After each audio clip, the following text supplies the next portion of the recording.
I think this is an amazing film and really interesting. I think it's politically bullshit. Oh, yes, of course, because there's a bunch of closed-minded racist morons that represent people in the seats of power. So this is part of that conversation of like the imagined American working class that we've been doing for decades now. These are Bollywood musicals. They just don't have dance numbers because Hollywood doesn't have the balls to just, put in a dance number. And if you can direct an action sequence, you can direct a dance sequence. It's 5 fucking stars. It's absolutely unbelievably beautiful and amazing. And it is total propaganda for the Cuban Revolution. I don't think anymore that you can avoid fighting inside and outside of the state at the same time. I think there may be multiple ways to do that. I don't think electoral politics is the only way to do that. Yeah, but some shit's got to get burned down too, so... Right.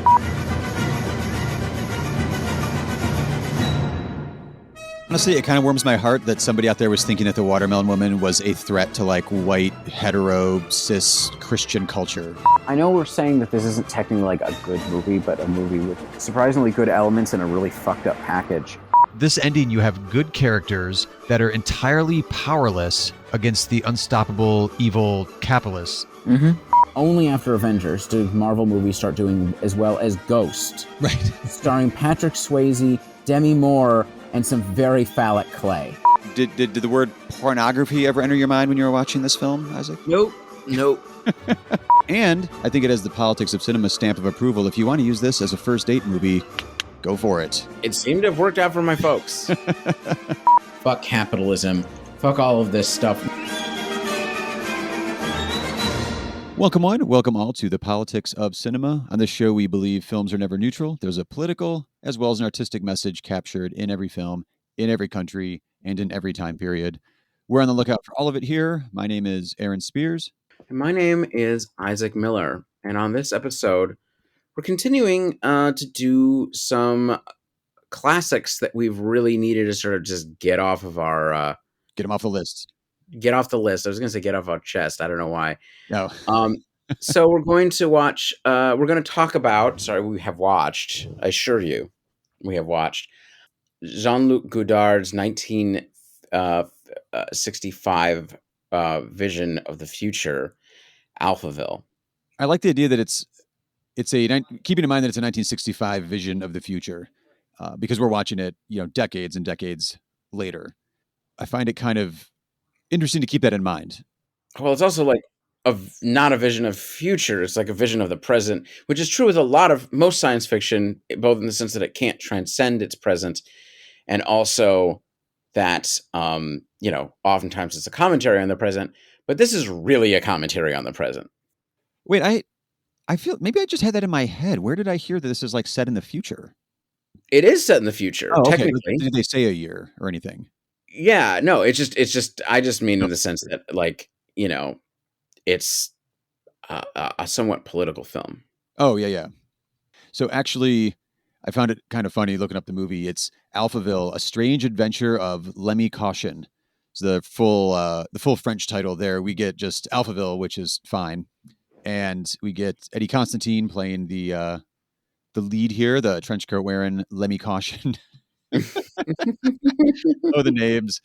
Who actually goes by Ivan Johnson as throughout the story, and we get what would be Godard's stalwart actress, partner, et cetera, muse, whatever, Anna Karina as Natasha von Braun. I kept every time though. You've said it already too when we were talking ahead of time, Isaac, but like the names in this movie. Well, I mean, it's such a politically loaded name. It's like, all right, we get it. Chose it for a reason. Yeah. They reference it in the movie too. Von Braun was originally the character in the plot of the movie was originally known as like Leonard Nosferatu at one point. Like that was a previous alias he used or something. Yes. Or like it was him in a previous life. He's like, oh, Nosferatu no longer exists. And we're like, okay. Again, the names. I mean, part of it is, yes, let's name, just to clarify, let's name everybody. Let's name the kidnapped lead scientist here, who's now the head of the key figure of this. Running the Alpha 60 computer program. Right, is Oh, I don't know the name of an ex-Nazi aerospace engineer Right. who then was part of Operation Paperclip, which means the United States. Did our thing. Yeah. Everything's yeah. But also that That's you'd switch from a movie reference to, a political or scientific reference like that. From Nosferatu to Von Braun. Is he saying something? I mean, it's a perfectly reasonable thing. I mean, he was in NASA at the time that this movie was made. Oh, I didn't even think about that. That's an interesting point. Yeah, he's a contemporary thing you're referencing as well at this point. In Oh, that's 1965. that's what I mean. Is like this Yeah. is absolutely contemporary. So it's like the futuristic French version of Paperclip, where the French brought Von Braun over to Alphaville in order to run their supercomputer, and Yeah, more except technocratic. I don't know what Alphaville is supposed to. We'll Well, we'll get talk about there. We'll get this. there. The other thing I found when I was like, you look up the name of the movie, and I was like, oh, look at that whole full title in French. That's interesting. Make a note. I'm not sure what that means. We just got a shortened, simpler title in America, Alphaville. Apparently, Godard originally wanted to title the film. Did you see this? Anywhere where you Mm, read the original no, idea? no, I'm happy to be the one to reveal it to you then, Isaac. Godard originally wanted to title the film Tarzan versus IBM.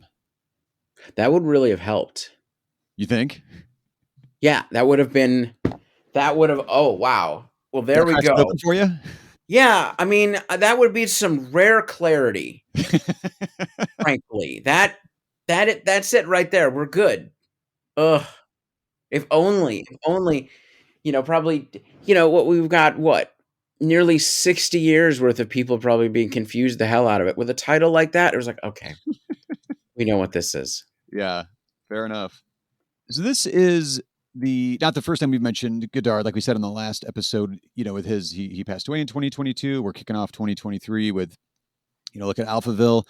Kind of also falls in with our recurring coverage of noir films that we've done over the years. We did obviously the Yakuza noir recently, but we've done some other Japanese noir and American noir. I don't think we've ever covered any French noir No. show here. So that's something to kind of keep in mind in this conversation. But we did during our often referenced Summer of the 60s series back in 2020. We did an episode that was looking specifically at the French New Wave and Agnes Varda as, left bank filmmaker, and then Jean-Luc Godard as, the traditional French New Wave figure within one show. So we're trying not to retread any territory. If you want some more look at those two, we have that episode as well. But there's a little bit of bio stuff I wanted to get into, biography of Godard, because this is so early in his career. But what's your gut reaction to this movie, Isaac? Alphaville, first time watch for both of us. So, it's interesting at a film level. By the end of the movie, as things are starting to fall apart within the city, I actually felt something, like at a cinematic level, like the language is making me feel. Well, I mean, I'll get into what I felt, but like like the Tarzan element of this person, like just basically murdering everyone he Everybody. sees as he prepares to sabotage the city into killing everyone, or just destroying this as a civilization. Yeah. As an American agent in 1965, has a certain degree of, I don't know, something to it that got at me.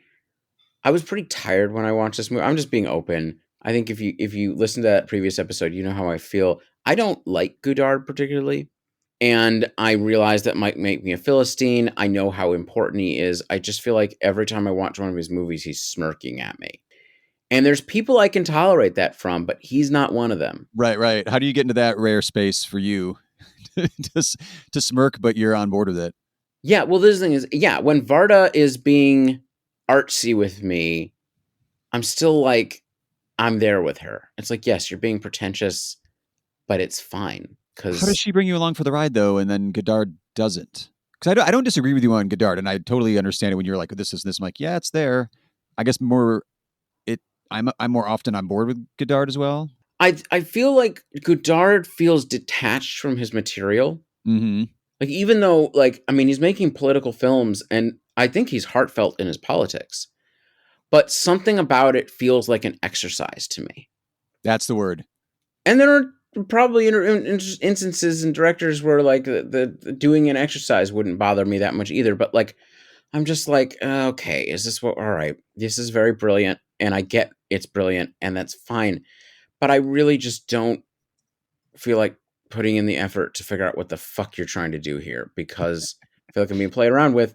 Whereas when Varda's doing it, like, yeah, she's playing around, but like also, like, it just doesn't feel like that.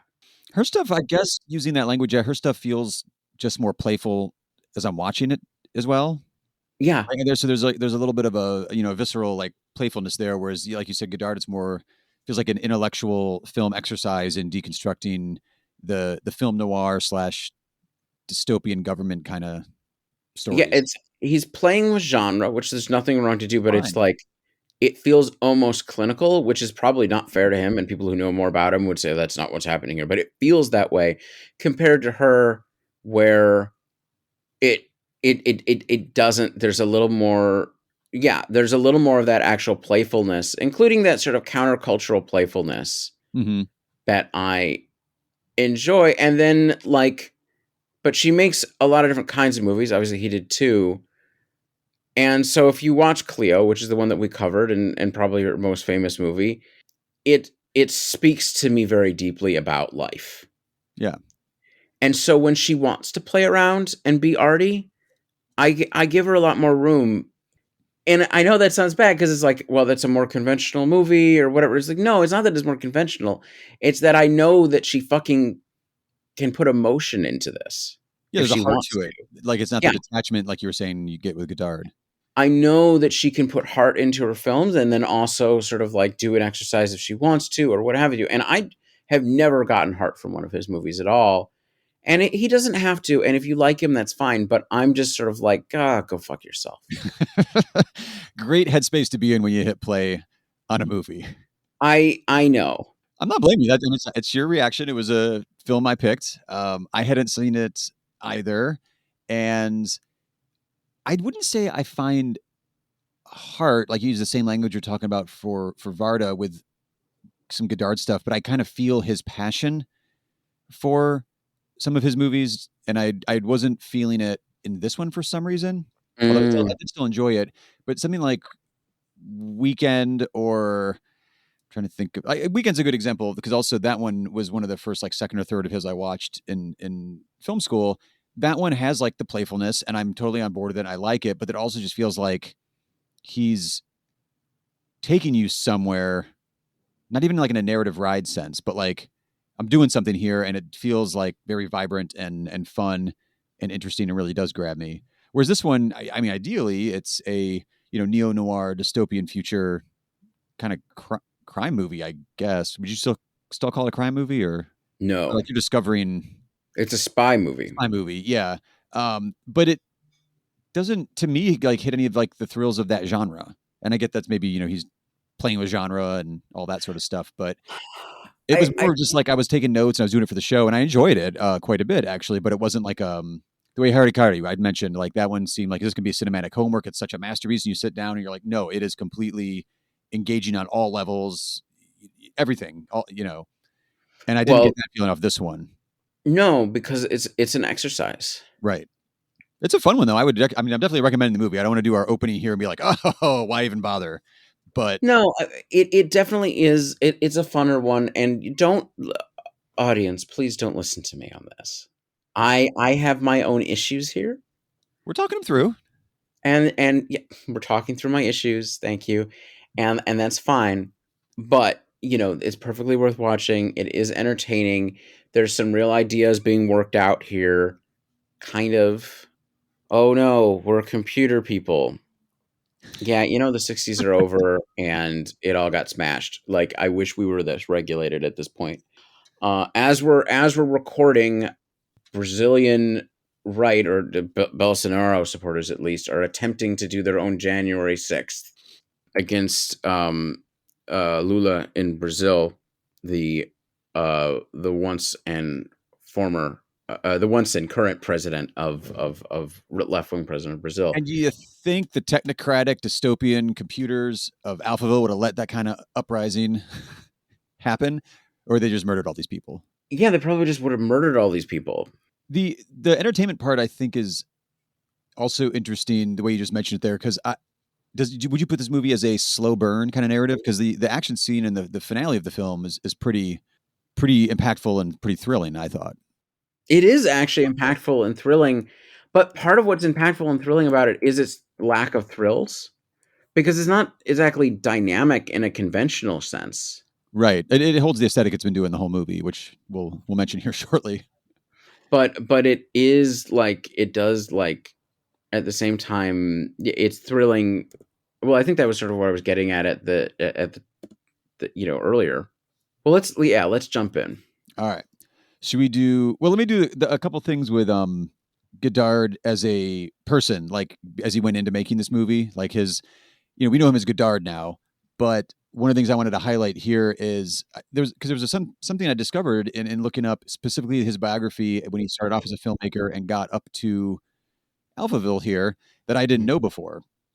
So he's obviously he's passed away. He's no longer with us. He did he passed away in Switzerland, which is where one of the countries he had citizenship with, because his mom was Swiss, his father was French, or maybe I have those reversed, I forget. But they were also then in Switzerland for World War II. And then when Godard arrives in Paris, that's the whole boom of the film culture, the Cine Club culture, all that stuff.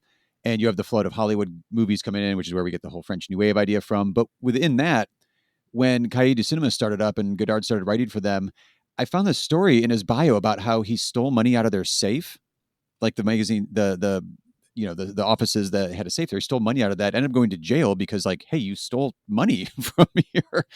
And I think I read about how his dad, I can't remember what his dad's position in society or job was, but his dad like worked something out where he got out of jail earlier and went to a psychiatric hospital for a little bit. So he finished out his stay there rather than in a jail.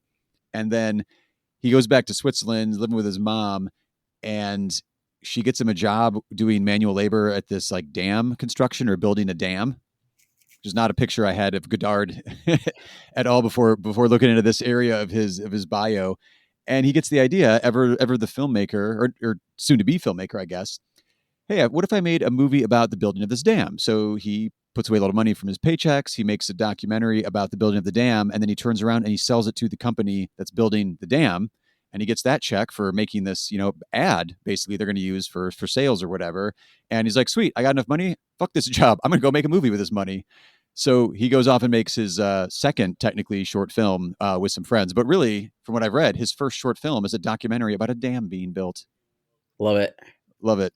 Which also puts him in an interesting spot, because when he finally then does return to Paris after the whole dam and a couple like short films there, this is when Truffaut has already published the Certain Tendency of the French Cinema, which is like the call to arms of the auteur theory, the politique des auteurs, and all of Godard's friends and colleagues from being back now that he's back in Paris. He's back around Truffaut, and he's back around Rivette, and he's back around Romer, and everybody there that was part of the cine clubs are now like the critics here, and so he just jumps right in. I always pictured, because it's the French New Wave, and he's like one of the top names, that he was just there at Cahiers du Cinema when all of those kind of critics were launched. Like he was around there at the beginning, but like the big launch, that really grabbed everybody's attention, he arrived after the fact a little bit, which I thought was kind of interesting. And then, of course, 400 Blows comes out, and the New Wave becomes what the New Wave would be. And notably, Godard's first film, Breathless, obviously makes quite a stamp on world cinema, even to this day. And as Isaac was fascinated by, Godard was 35 years old when he made Alphaville. He's just like me. Wait, no, I take that back. I think in the sense that I both, there was two things going on in my head. One, I feel both a little more sympathetic, since I'm also in my mid 30s. Like I get it, like I like it. Yeah, I mean, here's the thing: is like he was a critic before, and then he took a left turn in life, maybe stole some money from his workplace, and then started over. And I appreciate that. But in a related thing, like, I mean, what I'm saying is he's an example. Like, it's not too late for me to turn my life around. Start a film movement. It's not too late. At the same time, it's like, if he was doing this fuckery when he was 25, I'd actually feel a lot better. Right. You're saying at 35, you should have known better by now.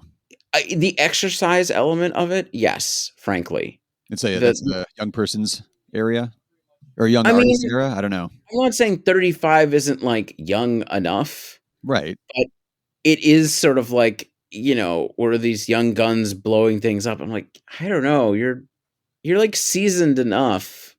I don't know. This is apropos of nothing and not a particularly, smart way of approaching this. I'm just sitting here going like, well, so part of it is it takes a certain degree of knowledge and maturity to play with genre at the level he's doing, maybe. But it's also the cheekiness is actually like really the obnoxious cheekiness of it, I guess, is the element where I'm like, are you 22? I'm with you. But I also kind of wonder if it's a product of the way he was making the films too, like leading up to Alphaville. Like Breathless is 60, Alphaville's 65, and he's got like 9 movies in there. Like he's just go, go, go, go, go. It's just Yeah, constant yeah, going. yeah. So it seems very, these are not like Paul Thomas Anderson or like Kelly Reichardt movies where like it takes 3 or 4 years to perfect the script and think about themes and work with act, like, which I love, adore. But, this guy is just pumping him out, and he's working on everybody else's films, and the ones I'm just counting up there, those are only features. Like he's still doing shorts in here. Like it's just a constant stream of consciousness workflow, it seems like. Mm. So does Yeah. that account for anything then, you think? Or Yeah, it counts for something. No, I mean, like I said, my analysis of this is completely biased. Like you just need to counter every go. well, the thing that we're gonna have with this movie though is I enjoyed it, but like I said, I enjoyed it more as an God, this sounds as pretentious as good. It's a Godard episode. I'm going to be pretentious. It was fascinating and very rewarding as an intellectual exercise, and we're doing it for the show. I probably still would have been taking notes if I watched it just on my own because that was what was keeping me very engaged with the movie. I Right. did sticker every time I wrote down a new name. Basically, every name in the movie, I was just like, okay, I'm writing down Ivan Johnson. I'm writing down Lemmy Caution. Actually, I'm wondering if there's any Alphaville influence. There's one of those porn chic movies that Vinegar Syndrome put out a while ago called The Satisfiers of Alpha Blue. And it's actually deals with like a technocratic future and like sex is outlawed or so. I forget. But I was like, oh, now I'm wondering, since there's the Alpha 60 machine here, we have Alphaville, if there's any connection. But the taking to the notes and kind of wrestling some of the ideas and like, what are we parodying here? What is this a reference to? Was really where I was most engaged. It wasn't because I was pulled in really to the story here. Yeah. Should we do a little story synopsis for folks that haven't seen it? Sure.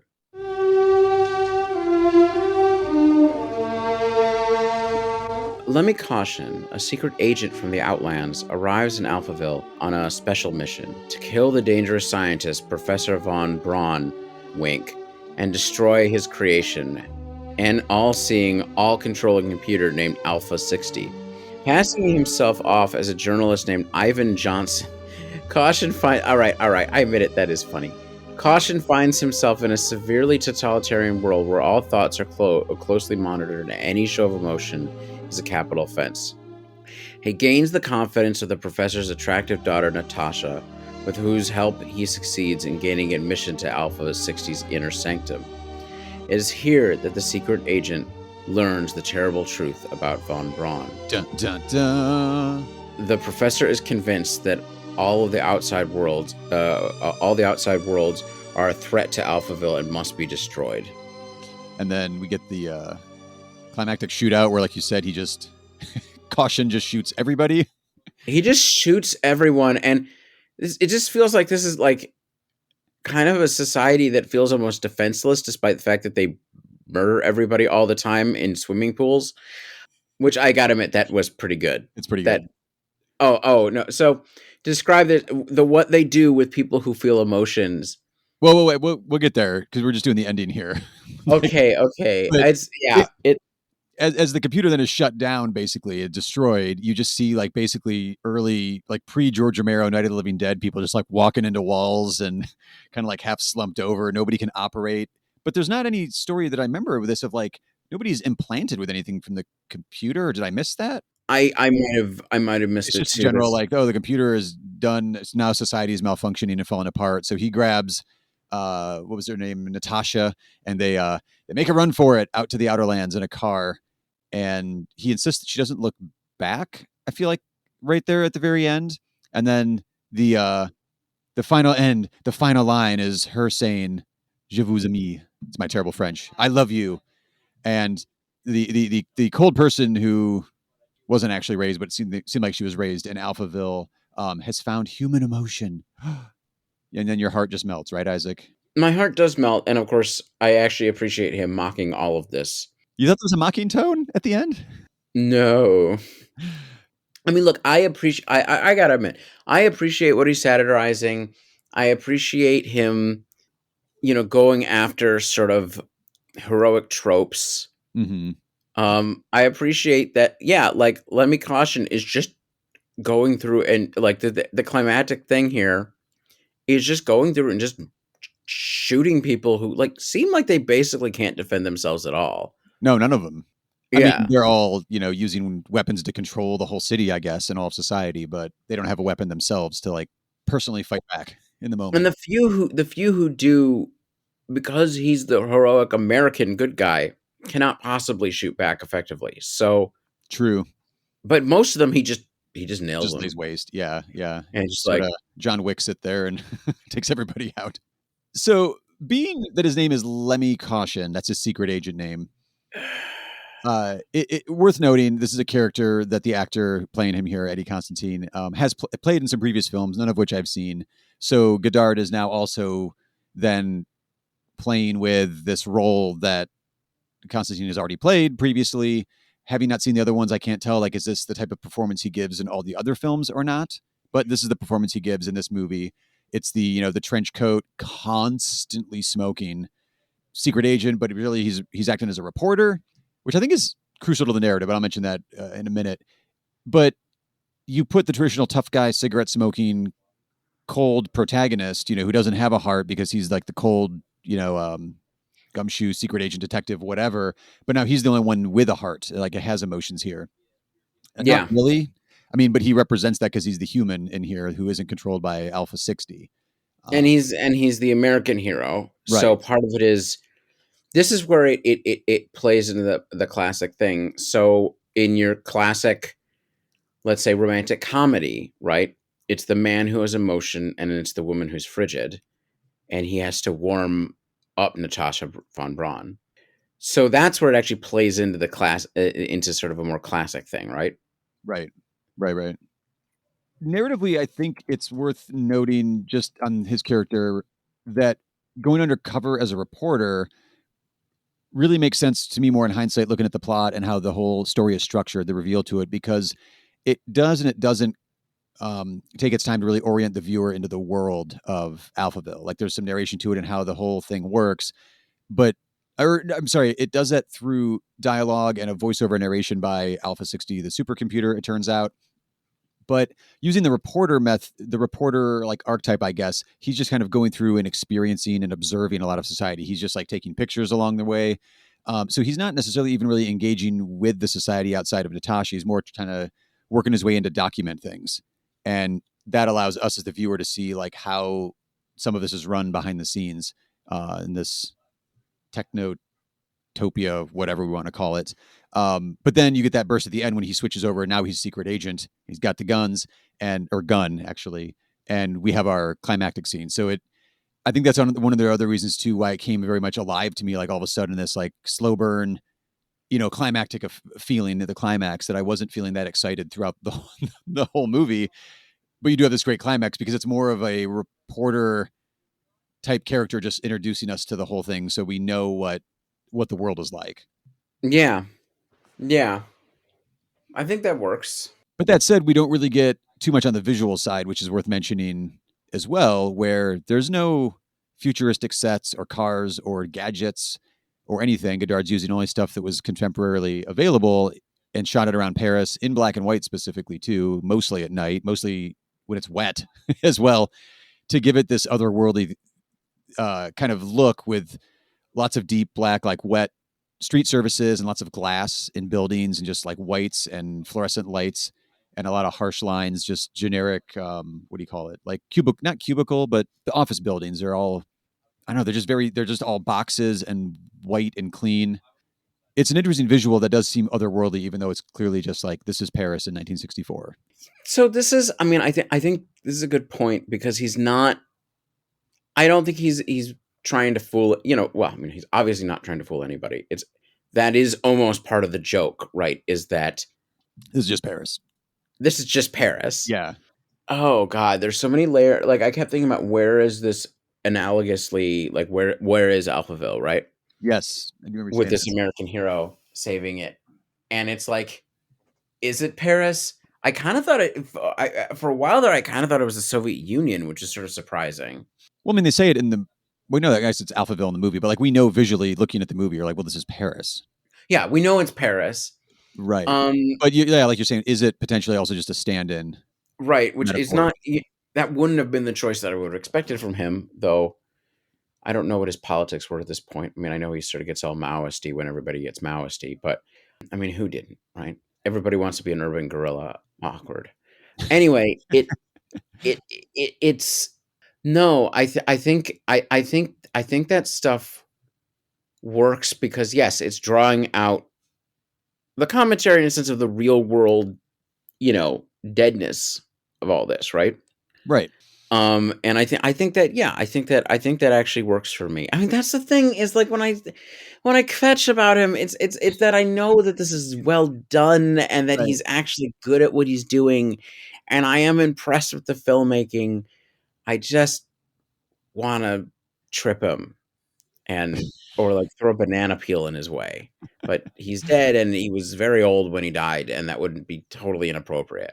I mean, when he's 35 making this, you could drop a banana peel in front of him. I think we'll be fine. Yeah.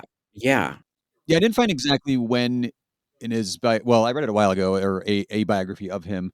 I don't remember exactly when he's pretty political pretty early on with, once he discovers film and he's hanging out in Paris, he starts to like, it's not like he just like turned Marxist or leftist in like right before he made Weekend or something, which is later, later in the 60s after Alphaville, Marxistville.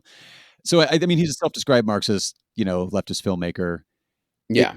Seems like there's a pretty like textbook read of that within this movie, right? I mean, there's certainly a leftist read of this movie.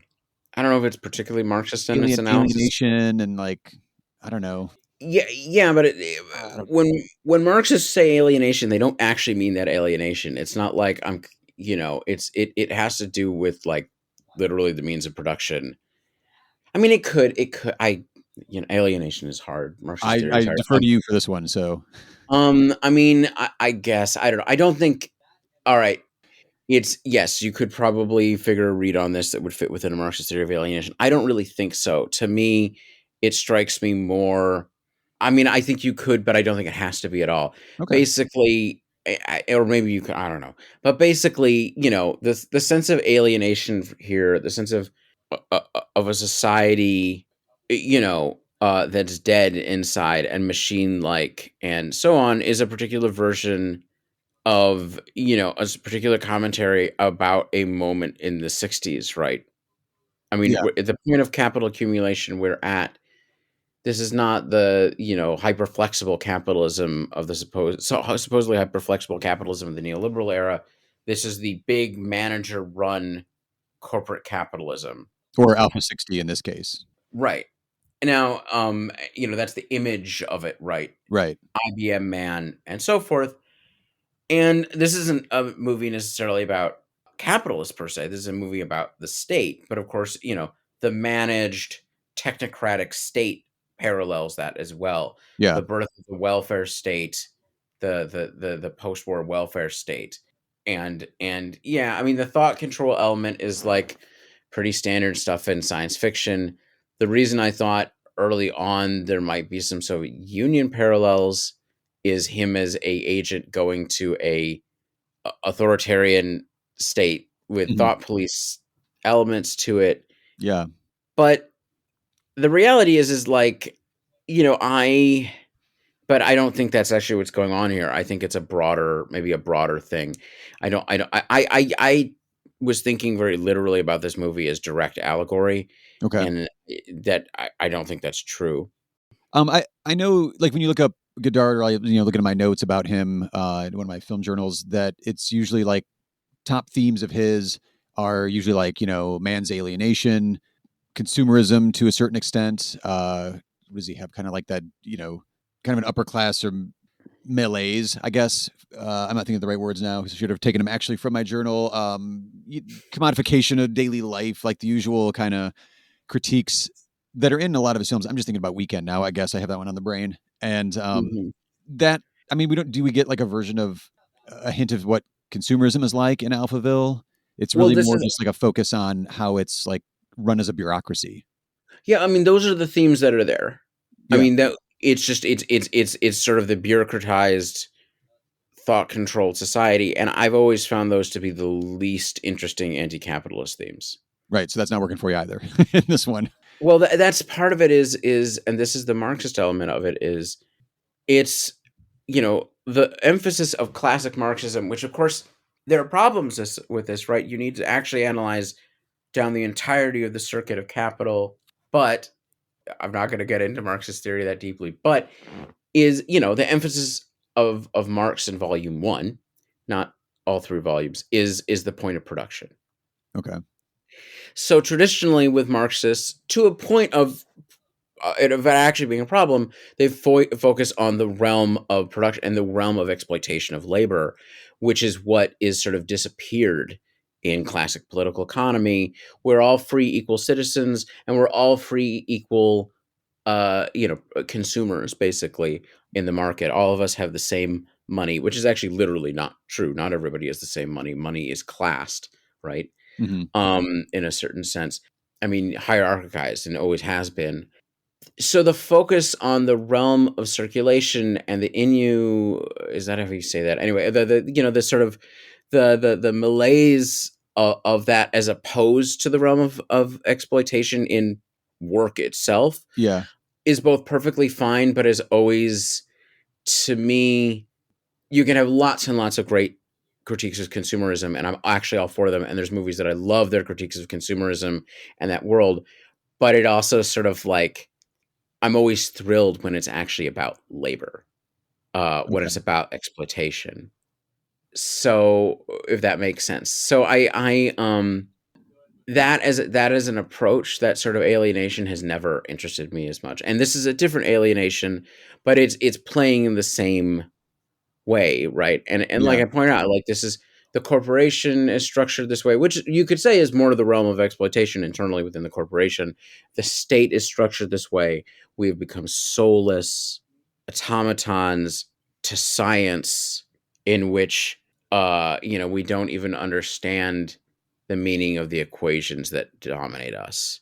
Like how E equals MC squared keeps popping up in neon throughout this movie.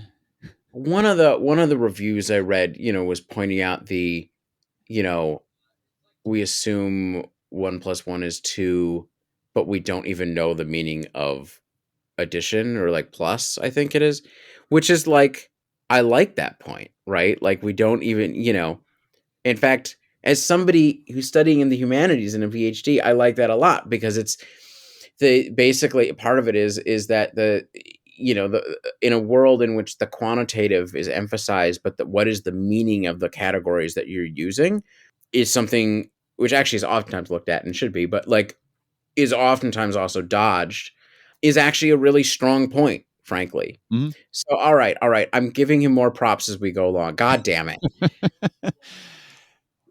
But I see what you mean. Like it's all there in the narrative, but I don't know. It's your reaction to like the way it's presented, when it's just an insert shot and we don't know where it's at or what this means or anything. And it's a very, it's a distancing tool. Yeah. A lot of this, I mean, the film language is by and large a distancing thing. And I'm like, oh.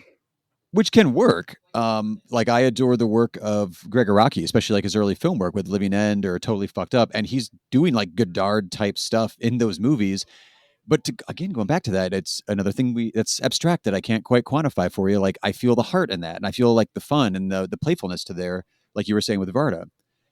So like my favorite Jean-Luc Godard movies actually might be early Greg Araki movies, because I don't know, you just you feel in a different way that it doesn't seem like you see the exercise, but you're like part of it, and it's fun in a way that this one just is like, but it's like part of the thing is it's doing it on purpose to make you feel that way. So it's like it's not trying to get you fully like wrapped up.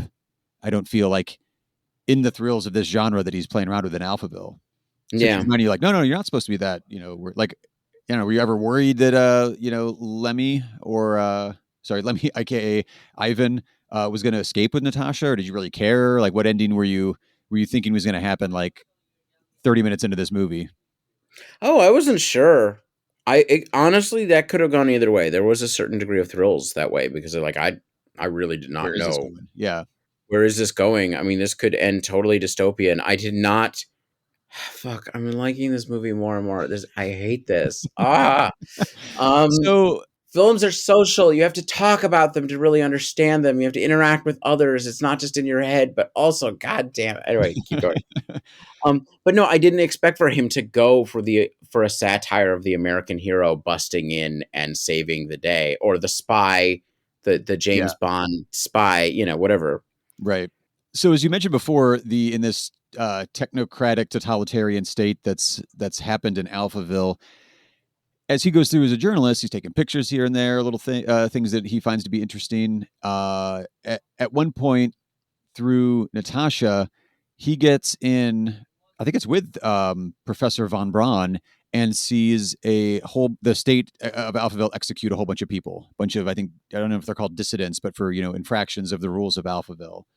And as you mentioned earlier, Isaac, it's an interesting method of execution. Everybody is there's everybody's around a pool. All the officials are around a pool, and you have a bunch of what look like synchronized swimmers from a Busby Berkeley movie, all women with guns, and people are shot with like a rifle or whatever, multiple rifles on a diving board. They fall into the water, then they dive in. Oh, they dive in with knives and then stab them to death.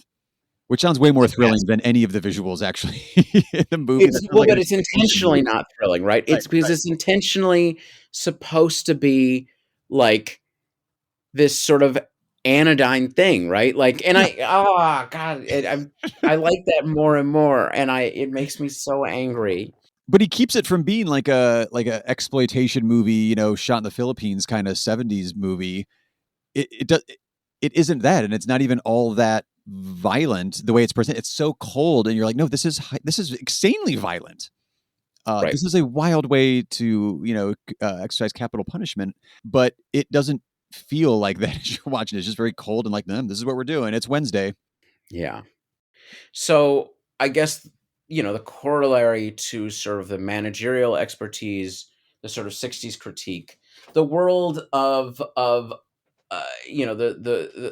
world of sort of big business, which we've referenced this before.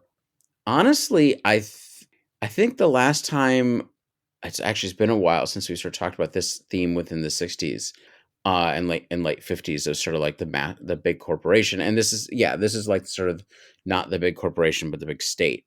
And so yes, there's a technological fetishism. Von Braun, the Nazi turned CIA. I mean, that's not CIA. Whoops. The Nazi turned NASA scientist, not subtle, and sort of the idea that our lives can be run by a computer and like everything can be known. I guess we sort of in some ways dealt with technological fetishism though, and scientific fetishism. Mm-hmm. Yeah, I guess we sort of already talked about this. It's I think that is maybe one of the principal targets, along with American sort of he satirized what isn't satirized in this movie, right? Like, what is he? There's nothing left standing. It's not about what he believes is good. It's about what he believes needs to be taken apart. Yeah, I hadn't thought of it that way, but you're right. It's more like what isn't kind of poked at there. I was thinking also because the visuals are so striking in this movie, where we're not making.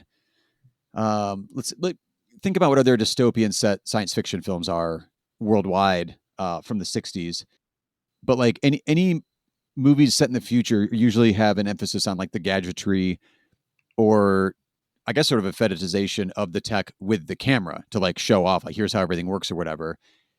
And I think this one does a pretty good job of not really going too into like here's how everything works, but you just sort of see a lot of, at the time of the movie, state of the art computing power in different labs and different places that they're at. There's like a screening process that Lemmy goes through at one point, in which it's like kind of a close up of his head and then a few different microphones, including one that keeps moving, like kind of all around him. And it gives it this interesting futuristic interrogation because he's being interrogated by a supercomputer. But it's really, recording booth and a couple of mics and some great black and white photography. It doesn't seem like it leans into too much into, from a narrative or also from a visual point of view, it's not leaning too much into fetishizing the tech here too well. It's more a means to an end, kind of, for like a very minimal story that he's using, or a minimal like kind of like set that he's using for all the actors in this one. So I think it's there in the story the way you were talking about, but visually, I don't think he leans too hard into trying to like, ooh, look at all this cool tech or anything. It feels very like just cold and mechanical. Well, there isn't any cool tech to show off by and large. At the time, I'm saying it, comes out in 65. Like, did the average person know what a computer looked like that would be watching this movie? Yeah, no, they would have. That's the thing, is it would have been shown to them in every high school, like, those movies that are supposed to, like, I don't know, educational high school movie. Like the old, like little classroom newsreel sort of things. Yeah, no, absolutely. So I mean, that's just it, is like, this is the image of modern efficiency of our, of the time. Well, that's what I mean. Because that's what I'm saying. It's not necessarily going to be, I think I worded that wrong. It's not filmed as tech that's supposed to wow people with like, ooh, look how cool all this tech is. It's just like a functional, kind of like the killing scene in the swimming pool. Like, it's functional, and it's not leaning in with visuals to like really grab you as a viewer. It's still a cold hard reality that we're dealing with here. Yeah. Yeah. And then the truth is eventually learned by Lemony. It seems like, it's not really the truth is learned. He just basically, he confirms what he was sent there, because he was sent there to like take this guy out. And it's basically, right, I need to find this guy. And then I found this guy. And then I killed this guy and a bunch of other people, and I'm out. I with very little trouble. Right. Yeah. There are points where you think he's going to be in trouble, because there's a point where he gets beat up. Yes. Right? Yeah. But once he actually starts turning toward his mission, no problems. Right. Really. Which is got to be, intentional, right? Mm-hmm. So this is like the timeline isn't right here, but one of the things I kept thinking of visually with this movie, because I think visually it's really interesting, again, but as an exercise in how you can film a future set dystopian science fiction movie in modern Paris. And for the most part, doesn't really look like modern Paris, like we said. But a few years later, in 71, George Lucas does THX 1138, which I kept thinking of while watching this movie, because it is like minimal visuals to communicate a future. And I thought that movie was kind of like a cold, which, it's supposed to be. You're kind of cheering for Robert Duvall to escape or whatever, but that's just because you're a human watching people that look like you. But anyway, that one I had always thought of as kind of like a colder, more distanced perspective, like, oh man, he's got a real bleak kind of outlook on stuff. But that actually seems like that has a lot of genre thrills, having watched Alphaville now. Brutal. Except for that ending. Like, it's fascinating to me also that it's so intentional. Like, I'm intentionally not wanting you to like get swept up in my movie. But it's genre thrills as a joke. A joke you weren't really laughing at. I was. So this is the thing, as we've gone along, like, I appreciate the genre joke more. Yeah. I appreciate things more. Yeah. So to kind of finish up talking about this one, Isaac, we've been asking a question, and I think of certain movies, and I think this is a good movie to ask the question of. We know, Godard is a self-described, leftist Marxist filmmaker. Is this a leftist film, or is this a Marxist film? Since he's saying, the guy who made it is saying it. Well, we sort of talked about whether it was Marxist, and I don't think it needs to be particularly. Is it a leftist film? Sure. He said with a shrug of his shoulder. Sure. There's a read there. I mean, there's a read there. I mean, part of it is, this is what I mean about the sort of, yes, in his critique, not just of sort of the totalitarian state, which that could be a very liberal take if you're not careful, Yeah. but also in savagely deconstructing the American archetypal hero Yeah. and the noir that he loved, right? Yeah. All of this there. I mean, yes, I think you could call it a leftist film. Is it really supposed to be like a takedown though, or is he like more just like, I'm playing with all these tropes of movies that I like, and I'm just going to kind of smash them all together and see what comes of it? I think it's a takedown. I mean, like the ending there, certainly. Oh yeah, that's true. Yeah, taken as a whole, I guess. Yeah, it's a. Yeah, I mean, the hero shooting his way out is very uncomfortable. Yeah, I think that's directly going after a particular, sort of the image of the United States. Mhm. The image. I mean, this most comes out in the Western probably at this point, not the noir. Well, but no, in the spy thriller, right? Right. Which is what this is going after. So yeah, no, I mean, I think that's there. I mean, if you critique the U.S., you don't have to be I mean, we're in a. Let's not get into contemporary politics about that, but yeah, and the sort of the layers of the state in this way. Yeah, no, I think it can be a leftist film. Sure, yeah. Said with slightly more confidence than 30 seconds ago. Yeah, well, I'm really trying here. That's all right. It's all right. But still, like we said, it's still it's a fascinating film. If you're interested in film history, one of the folks leading the charge for the French New Wave, and just hey, play around with it, try it out, give it a shot. Cinema is a tool. Explore what you want to explore, push some boundaries. It's definitely one of those Godard ones. I don't know. I guess it wouldn't be like even in my top 5 like recommends. Like if you haven't seen these top 5 Godard movies, you need to see them. But it's close. It would be depending on my mood. But again, it's more of like as an exercise than like I'm going to go and rewatch this movie again and again or something. Look, Godard is one of the greats. You just got to do it. There you go. And as you said, comparing it to Harikiri, which is the last great political classic that we watched, fantastic, beautifully made, innovative in the way it's shot, and yet riveting in every frame, and deeply heartfelt in every way. Wait, am I being mean right now? Yes, I am. Well, to say, people will also say that, and I've read that about Alphaville, maybe not like deeply heartfelt, but like every shot is interesting, like every movement of every character means, like every name means something, every plot point like I've read a bunch of those. Yeah, and that's the thing is, I think we've probably missed a whole layers of allegory that have to do with the present where this is made for more general. And I've been sort of describing the political point in a more generalized sense, but actually, this could be directly about the space program. This could be directly about whatever. I don't know. I'm just trying to be mean to the movie right now. Well, it's also your informed read on it as well. And I read some articles about those, and I was like, there was one for sure that I read. And I was like, I think you're just reading way too much in this. I don't think that's there. That's fine. I mean, that's a perfectly valid, form of criticism. But I would have brought some ideas or some quotes with me if I was just like, oh, okay, here, that seems like that one clicks for me. Like it can apply to a lot of stuff. It's possible just for me that it is kind of vague enough to allow people to read into it without having enough specificity for me to really be able to grab onto something. As far as the allegory, like it kind of feels piecemeal to me, but still in an interesting way. Fair.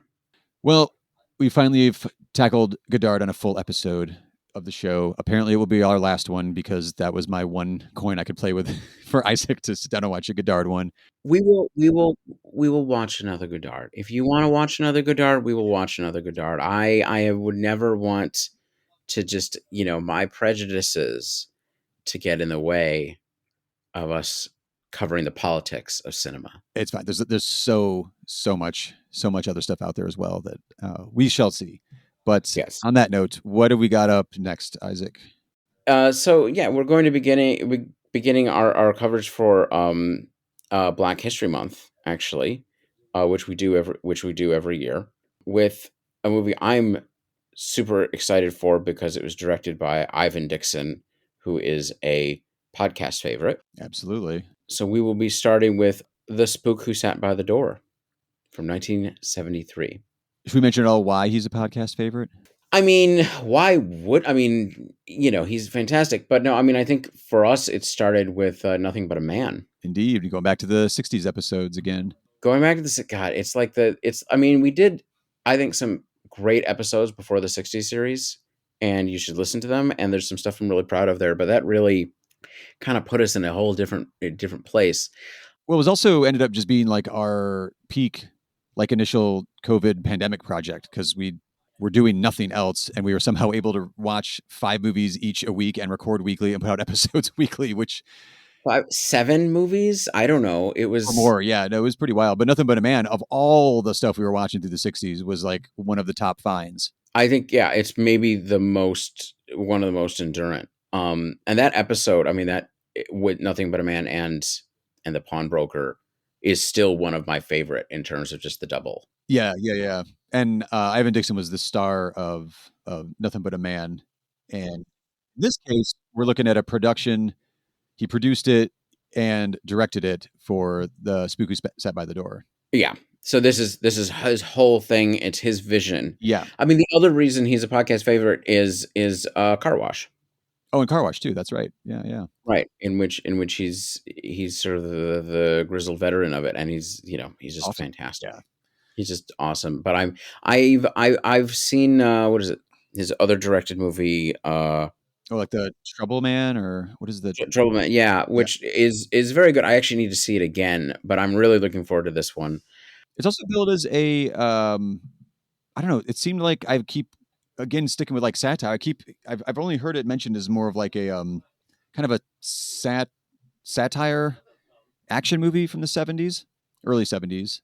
So yeah, I'm kind of curious. We generally aren't doing tons of comedies, although when we did our tour series last February, we ended up, I think 3 of them were first time watches and major discoveries as well, because we had Killer of Sheep, Losing Ground, The Watermelon Woman, and Ganja and Hess. And we both had seen Ganja and Hess before, but that was another 3 stellar discoveries. So this February's got a lot to live up to. Well, I don't know if it's discoveries for any. So part of it was I never even heard of Losing Ground until you were like, "Hey, we got to watch Losing Ground." I was like, "Oh, let me look at this one." It's like this is. I think Losing Ground was for us the big discovery. Like Kathleen Collins was a big discovery because Charles Burnett was somebody, and Watermelon Woman and Ganja and Hess were all, and Bill Gunn were all. It was actually like this was unfinished business. Like these were all people that we all wanted to really go through. Oh, right. And The Killer Sheep was not an unknown film when we watched it, but like neither one of us had seen it. Yeah, I mean, I'd been going through Bill Gunn's movies for like ages, working on Charles Burnett, still, more to go. But like, these are people who we've been working on. Yeah, and it was like, we really want to do this on the podcast. But then Losing Ground, I honestly, I just seen it on streaming services and read a little bit. And I was like, oh, I want to watch this. Man, and this then it was like, Whoa. Okay, right. Yeah, indeed. And then, like you said, having Ivan Dixon in here, I didn't even realize when we were covering Nothing But a Man, I never clicked on like the director tab. It's like, holy shit, look at these movies. So we will check that out next time. But before we sign off, be sure to rate and review the show in whatever podcast app you are using. And if you do enjoy the show, tell a friend or 3. Now, also, if you love the show and feel so inclined, we have a Patreon page set up as well. All the links that you need for anything are in the show notes. And until next time, I'm Aaron. And I'm Isaac. And stay safe out there, because if you're not careful, you'll end up in a totalitarian system run by anonymous managers and far off computer overlords. See, this does speak to our moment. It really doesn't. Like, that's really not the problem right now. It's a problem right now. Yeah, but it's like it's not actually computer overlords. It's the fucking asshole who makes the computers who thinks that makes him a god, but actually he's like a doofus. And that's not even our biggest problem. That's just the ones who, who then because they happen to get divorced, decide to join other assholes who make computers and or apps and or other tech things, who have long time been fascists, and start going farther and farther right, to the point at which you end up with a tech oligarchy, which has moved from sort of center whatever libertarian to like total fucking fascist assholes. And then you have to deal with that shit, except they're not particularly good at playing politics in a lot of ways, because the tech industry has tended to not like invest that much in Washington for a lot of reasons, mainly because they thought they were too important to do so. And it turns out that they don't have as much political pull as you thought they were. These aren't the Koch brothers, right?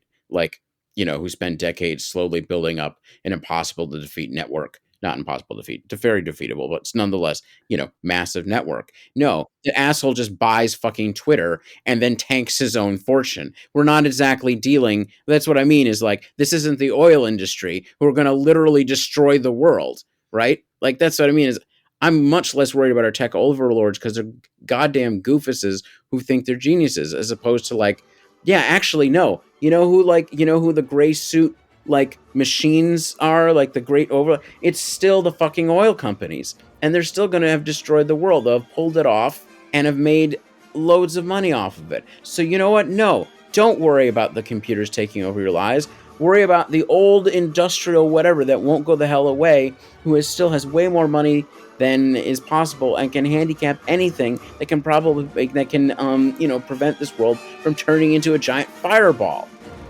Yeah, stay safe.